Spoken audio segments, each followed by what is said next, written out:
Pertanyaan kelima dari Abu Abdillah, usia 27 tahun, domisili Bandung.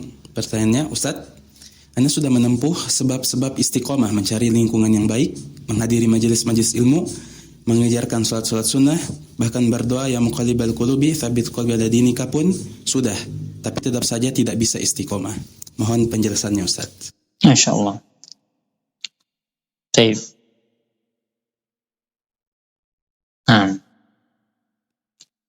Pertanyaan sebenarnya berat ini ya.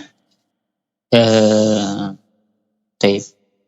Maksudnya kalau seandainya seseorang sudah menempuh sebab keistiqomahan, ya dengan benar tentunya ya, dengan benar, maka tentunya Allah Subhanahu wa taala tidak akan menyia-nyiakan. Ya, tidak akan menyia-nyiakan insyaallah.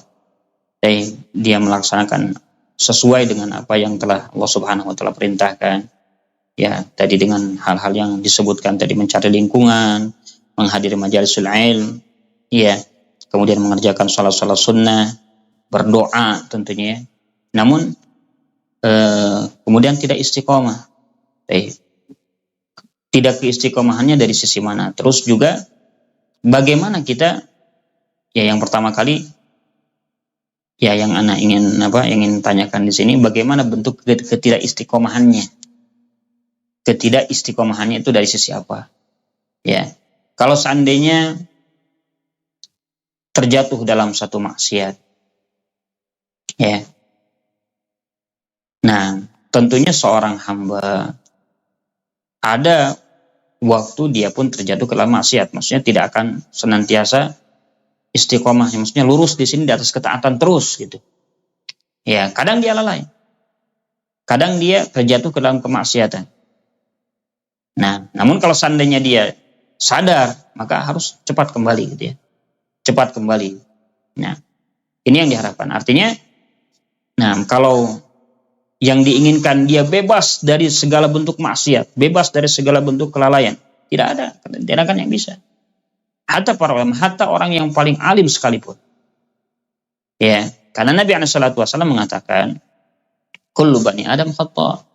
Setiap anak Adam itu ya banyak berbuat salah. Di dalam hadis yang lain Nabi SAW mengatakan, ya ibna Adam innakum tukhti'una bil laili wan nahar. Kalian semuanya melakukan kesalahan di malam hari, di siang hari. Ya, artinya nah Allah Subhanahu wa taala sudah yang mentakdirkan seperti itu keadaan kita, ya. Nah, kadang kita terjerumus ke dalam kelalaian, terjerumus ke dalam kemaksiatan, dosa, mungkin penyimpangan. Nah, namun ketika dia mengetahui hal tersebut, dia kembali lagi kepada Allah Subhanahu wa taala. Dia kembali lagi bertobat, ya. Kembali lagi kepada jalan yang Allah Subhanahu wa taala inginkan. Ya, sesuai dengan apa yang diajarkan Nabi alaihi salatu wasallam. Nah, ini yang diinginkan. Ya, ini yang diinginkan. Dengan artian tadi tidak bisa seseorang terbebas, tidak pernah dia melakukan kesalahan atau tidak pernah dia terjatuh ke dalam kesalahan. Ya, ini tidak akan mungkin, ya, tidak akan mungkin. Namun kalau seandainya ya, dia tidak istiqomah, itu masih saja dia melakukan kemaksiatan yang serupa gitu ya. Dia tidak mau bertobat dari kemaksiatan tersebut. Ya. Padahal dia sudah menempuh sebab-sebab tadi. Nah, di sini mungkin yang salah sebab-sebabnya. Bagaimana dia usaha itu, dengan apakah dia menjalankannya dengan benar sesuai dengan apa yang dicontohkan Nabi SAW, sesuai dengan apa yang diinginkan oleh Allah Subhanahu wa taala pertama kali. Ya, lingkungan seperti apa yang dia cari gitu ya. Nah, kemudian juga apa tadi, dia menuntut ilmu, ya, majelis ilmu misalkan, ya. Nah, mungkin niatannya di situ ya kurang bagus, atau mungkin ketika dia hadir di majelis ilmu itu hanya tubuhnya saja hadir, namun pikirannya kemana gitu, tidak ada hadir di sana. Karena yang namanya majelis ilmu, ya, yang diinginkan adalah hudur al-jasad wal qalb, hadirnya jasad dan juga hatinya. Yang mana ketika dia mewujudkan hal ini, maka yang diharapkan, apa yang disampaikan dari ilmu itu tumbuh khasyah. rasa takut kepada Allah Subhanahu wa taala sehingga dia meninggalkan kemaksiatan yang ada. Sehingga dia meninggalkan maksiat yang ada. Taib. Kemudian berdoa. Taib. Ya mungkin ya perlu kita bertobat dulu. Intinya maksiat yang kita jatuh ke dalamnya perlu untuk kita bertobat. Ya. Bentuk taubatnya gimana? Kan syurut taubat sudah dijelaskan oleh para ulama. Ya, Imam An-Nawawi rahimahullah menyebutkan dalam Riyadhus Shalihin, ya, bahwa di antara syarat taubat itu harus dia berazam untuk tidak melakukan lagi, bertekad untuk tidak mengulanginya lagi, gitu ya. Walaupun mungkin dia sudah berazam kemudian terjatuh ke dalam maksiat, ya bertobat kembali.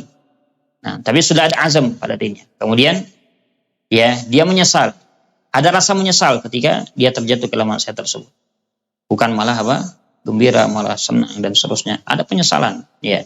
Ada penyesalan dalam hatinya. Nah, ini bentuk syurut taubat. Kemudian juga ya al-iqla', dia mencabut diri dari kemaksiatan tersebut. Jangan tahu maksiat namun dia terus melakukannya. Terus dia jalini maksiat tersebut. Nah, ini.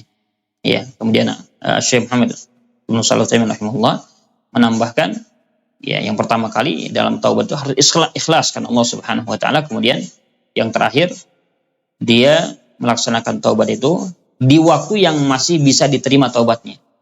Ya, bukan ketika sudah nyawa di tenggorokan atau sudah tegak hari kiamat. Nah, ini. Oleh karenanya sekali lagi, jadi perhatikan asbabnya. Apakah sudah benar kita menempuh sebab-sebabnya? Kalau seandainya kita masih terjatuh ke dalam maksiat yang serupa, ya, tidak istiqomah, ya mungkin dia tidak bertobat darinya. Tidak mau bertobat darinya. Ya. Namun kalau seandainya semuanya ini sudah benar dia laksanakan, ya kemudian yang diinginkan dia terbebas dari dosa, nah ini. Ya, semua terbebas dari kelalaian dan yang selainnya tadi, ini tidak mungkin, ya.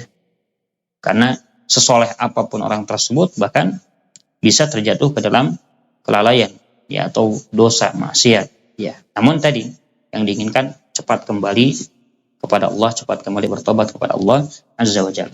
Ini mungkin, Allahu a'lam.